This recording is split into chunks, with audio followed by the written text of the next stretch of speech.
Hello guys, nandito na naman tayo. Siyempre, good morning muna rito at good evening dyan. Kape muna tayo at ito, napuyat nga po tayo. Napuyat tayo sa panonood ng hearing kahapon, no? Kanina dyan. At aba, okay lang, sulit ang puyat dahil sa resulta, no? At sa mga nakita natin. So, guys sa mga pangyayari at mga nakita natin siyempre, 'wag na tayo mag-expect na sa mga didilis, mga magbabago pa ang mga ito.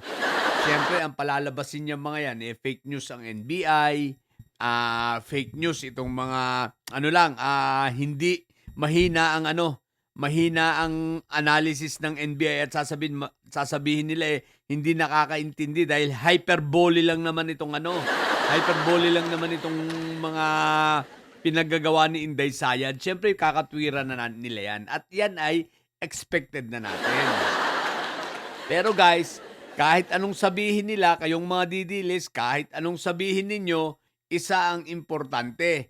Mas marami ngayon na taong bayan at mamamayan ang nakakita sa pinagagagawa nitong si Sayad at masasabi natin na isa talagang legit na siraulo. Hindi lang basta siraulo, may saltik, no? O, di ba? Isipin mo, ang lakas ng loob, magpe-presidente pa raw siya. At ngayon, ang mga pinaggagagawa, bait-baitan. Bakit? Change ng strategy para gumanda ang optics. Ang problema nyo, paano na Inday Sayad sasanggahin ng ganitong mga pag-uugali? Paano niya sasanggahin itong mga nakita natin sa video? Although nakita na natin ito before, pero at least dito sa hearing na ito, na-compile, no? Nakita natin parang nang pinagsama-sama at inisa-isa ay mapapadyos ko puro di ka na lang. At masasabi mong, ito ang nangangarap maging presidente. What the heck? Huwag natin kakalimutan na tayo ay laman ng international news, no? Tayo ang Pilipinas ay naging balita sa buong mundo dahil sa pagbabanta nitong si Inday Sayad na papatayin ang presidente, ombudsman, si dating House Speaker at si First Lady. Aba, pinagpiestahan ng buong mundo dahil sa mga headline nila ito. Aba, ang ganda naman ng headline. Isipin mo, Vice President ang ng Pilipinas, threat na patayin ang presidente. What the heck? Saan ka nakakita, no? Kahit nga yung mga Canadian rito, sabi, kamot sila sa ulo. What the heck na rin sila rito, no? Sabi, ibang klase kayo, meron kayong mismo mga puti na nagsasabi, ibang klase kayo, mismo may siraulo kayong Vice President. Alam niyo kung bakit, guys? Napaka-unusual at napaka-abnormal ng pangyayaring 'yon, no? Dahil dito sa ibang bansa, lalo na dito sa Western, no, subukan mong magbanta ng ganyan sa presidente, bigla ka na lang uhulihin. Kahit pa sabihin mo dito may freedom of expression, mas malupit ang freedom of expression dito dahil mas malaya dito, no? Pag ganyang mga salita na nagbabanta ka sa pinakamataas na pinuno ng iyong bansa, malamang-lamang may paglalagyan ka. Di ba ginawa nga ni Fentaboyan doon sa teacher na nagbanta sa kanya, ipinakulong agad? What the heck? Oh. Pero si Inday Sayad, pasalamat ka, mabait si Tito Bongbong namin. Kung yan siraulo din, di wala ka na. Pero ganun pa man, mga didilis, anyari na.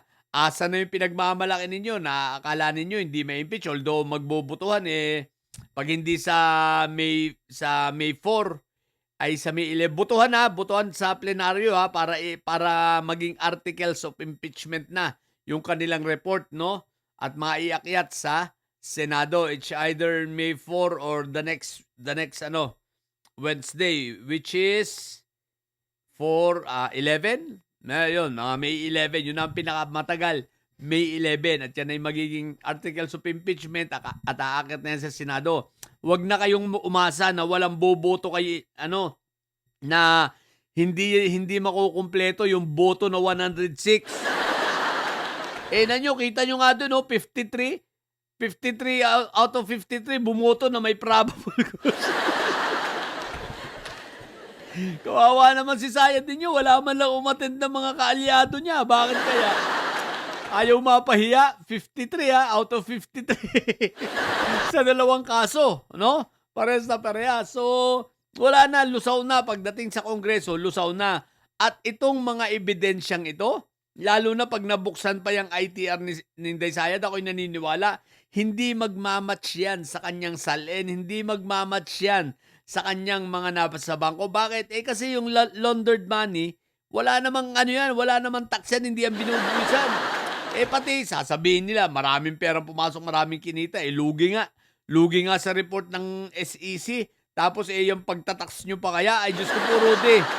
Baka ang magre-reflect dyan na tax lang yung sa sweldo ninyo dahil sa sweldo ni Inday Sayad. Dahil mandatory na siya mag-tax, di ba? At hindi niya may iwasan yun dahil automatic kinakaltas.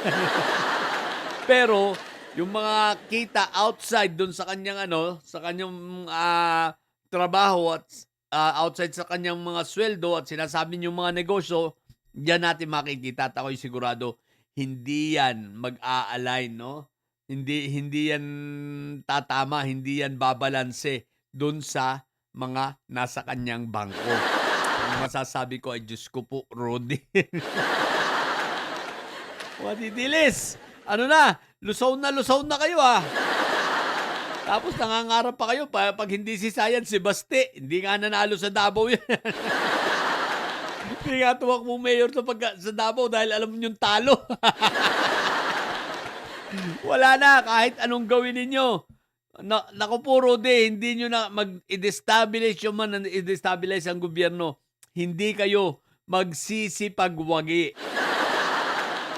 Ang kasaysayan ng mga dutae ay masusulat na lang sa kasaysayan na siyang pinakakurap, pinakawalang hiya, pinakabobo, pinakawalang kwentang mga namuno sa ating bansa, sa nasyonal na dito sa nasyonal. So, yun na.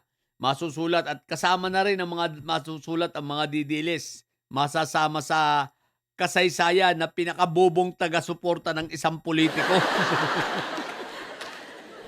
Bobo, may Sayad, palamura, ang tatapang sa social media pero takot sa personal. Palahamon pero duwag naman, di ba?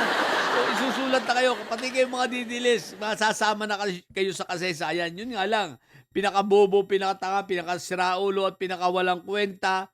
At talagang higit pa sa bobo, moron. Di ba? Tagasunod na isang politiko one day. Yun lang. Sa mga bobong didilis dyan at may Sayad, ang tatay nyo ay preso, ang BP nyo ay bobo. Natili kayo mga bobot may Sayad sapagkat ang may Sayad ay laging high blood. Bye!